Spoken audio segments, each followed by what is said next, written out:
Halo semua, Shalom, Assalamualaikum, Om Swastiastu, Namo Buddhaya, Salam Kebajikan. Perkenalkan, nama saya Raden Roro Stella Rieska Nandira Pitaloka dengan NIM 194050106, kelas D Fakultas Hukum 2019 Universitas Kristen Indonesia. Halo semuanya, nama saya Gilbert William, saya mahasiswa Fakultas Hukum UKI, kelas D angkatan 2019, dan NIM saya 1950107. Di video kali ini, kami akan membahas tentang perjanjian Build, Operate, and Transfer. Pembahasan yang pertama mengenai pengertian Build, Operate, and Transfer. Perjanjian bangun guna serah atau Build, Operate, and Transfer adalah kontrak antara instansi pemerintah dan badan usaha atau swasta dalam membangun infrastruktur publik yang bertujuan untuk meningkatkan pertumbuhan infrastruktur tanpa pengeluaran dana dari pemerintah, di mana pihak swasta sebagai badan usaha bertanggung jawab atas desain akhir, pembiayaan, konstruksi, operasi, dan pemeliharaan sebuah proyek investasi dalam bidang infrastruktur selama beberapa tahun yang biasanya dengan transfer aset pada akhir masa kontrak. Pada dasarnya, Build, Operate, dan Transfer adalah salah satu bentuk pembiayaan proyek pembangunan yang mana kontraktor harus menyediakan sendiri pendanaan untuk proyek tersebut. Juga kontraktor harus menanggung pengadaan material, peralatan, jasa lain yang dibutuhkan untuk kelengkapan proyek, dan sebagai gantinya, kontraktor diberikan hak untuk mengoperasikan dan mengambil manfaat ekonominya sebagai ganti atas semua biaya yang telah dikeluarkan untuk selama waktu tertentu. Build, Operate, and Transfer juga merupakan salah satu jenis kerjasama pemerintah dengan pihak swasta dalam penyediaan yang terdapat dalam Keputusan Presiden Nomor 7 Tahun 1998 tentang kerjasama pemerintah dan badan usaha swasta dalam pembangunan dan atau pengelolaan infrastruktur yang menyebutkan jenis perjanjian kerja bersama meliputi dua kelompok perjanjian yang dibedakan dua segi. Segi yang pertama mengenai tarif ongkos biaya dan sewa, segi yang kedua mengenai jadwal pembayaran amortisasi. Pembahasan yang kedua mengenai unsur-unsur perjanjian Build, Operate, and Transfer. Di dalam suatu perjanjian pasti memuat unsur-unsur perjanjian. Nah, unsur-unsur dari perjanjian Build, Operate, and Transfer sendiri ialah terdiri atas investor sebagai penyandang dana, ada tanah, bangunan komersial, jangka waktu operasional, dan penyerahan atau transfer. Pembahasan yang ketiga mengenai para pihak yang berperan dalam perjanjian Build, Operate, and Transfer. Para pihak yang terlibat dalam perjanjian Build, Operate, and Transfer dapat dibagi menjadi dua. Yang pertama, host government.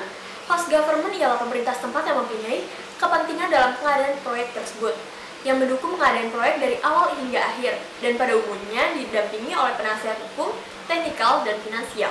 Yang kedua, investor atau promotor atau pelaksana mitra proyek ialah suatu badan hukum yang diberi konsesi untuk membangun, memiliki, mengoperasikan, dan mengalihkan fasilitas tertentu.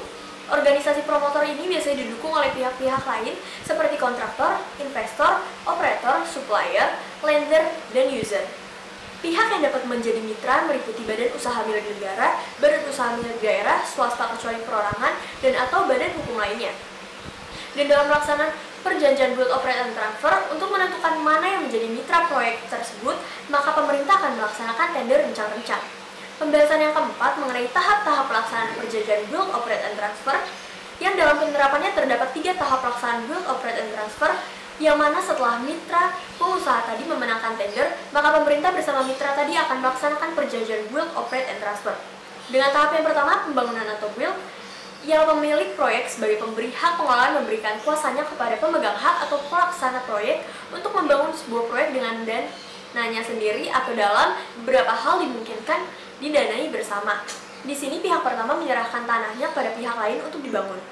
Tahap yang kedua, pengoperasian atau operate. Pengoperasian merupakan masa atau tenggang waktu yang diberikan pemilik proyek pada pemegang hak untuk selama jangka waktu tertentu dalam mengoperasikan dan mengelola proyek tersebut untuk diambil manfaat ekonominya. Pengoperasian berfungsi mendapatkan penggantian biaya atau pembangunan dalam jangka waktu tertentu. Tahap yang ketiga ada penyerahan kembali atau transfer. Pemegang hak pengelolaan menyerahkan hak pengelolaan dan visi proyek pada pemilik proyek setelah masa konsesi selesai tanpa syarat. Pembebanan biaya penyerahan umumnya telah ditentukan dalam perjanjian mengenai siapa yang akan menanggungnya. Di sini pihak kedua menyerahkan kepemilikan bangunan komersial kepada pemerintah. Keuntungan dan kerugian dalam perjanjian Build, Operate, and Transfer.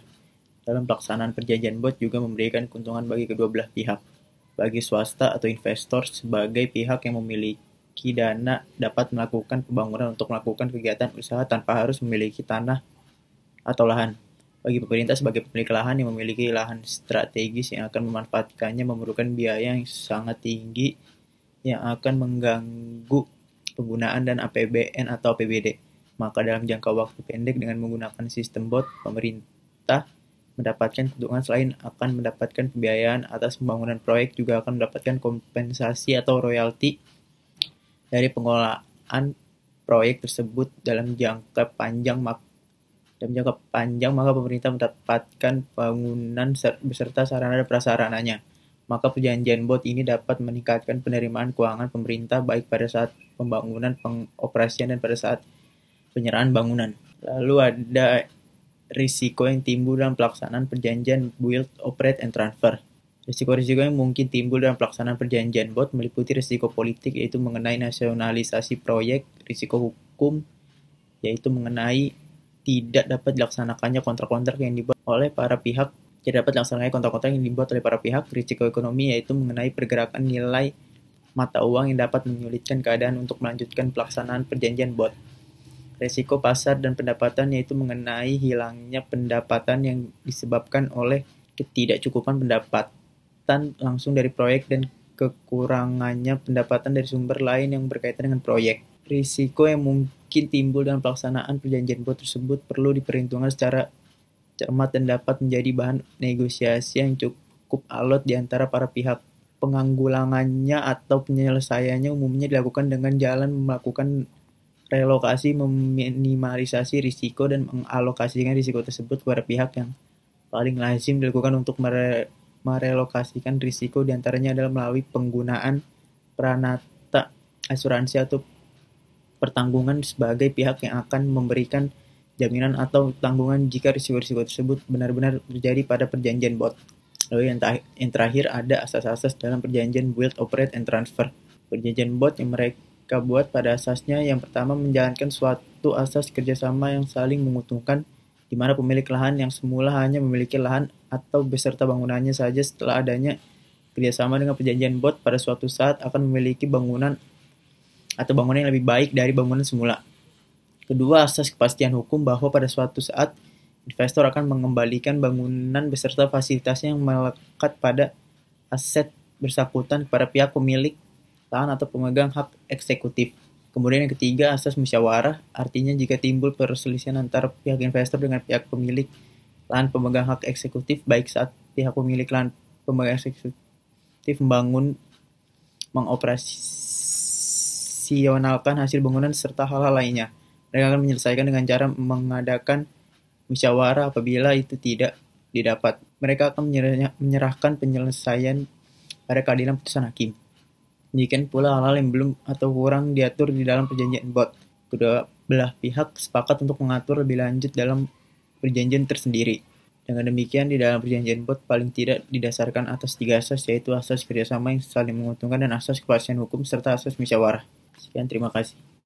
Sekian dari kami, terima kasih, shalom.